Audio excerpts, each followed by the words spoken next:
sportswear. Ano kayang susuotin sa sportswear? Guidelines, Mr. Member General Guidelines. Ito yung guidelines na susundin nila sa Grand Coronation Night that will be held on February 28. So, number 1 is to optimize the program time. It is imperative that the participants should arrive an hour prior to the program proper. So, once na late ang candidate, meron na silang minus point. Deduction. Okay, so minus ka pa. Okay. In this connection, it is hoped that the participant is already made up by the time he or she arrives. So, wala na magiging ayusan dito, magre-retouch na lang. So, kailangan naka-prepare na sila.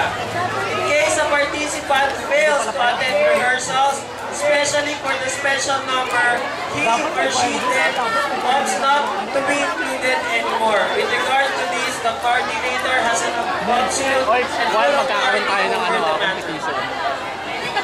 Saka sa candidate, akala mo dyan. Okay, pinagpapawisan kayo ngayon. Ano? Gusto niyo ba ng hangin? Pay-pay lang muna ng pay-pay. Okay, so for our more general guidelines, just in case a participant arrives late during the program, she is not given a chance to be called and judged. Thus, she receives 0 on the said pageants category.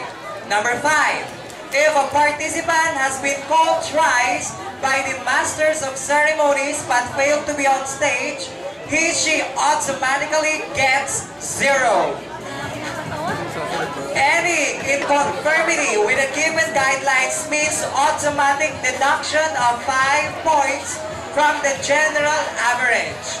The chair of the event shall decide on this. Number 7, the decision of the judges is final and irrevocable.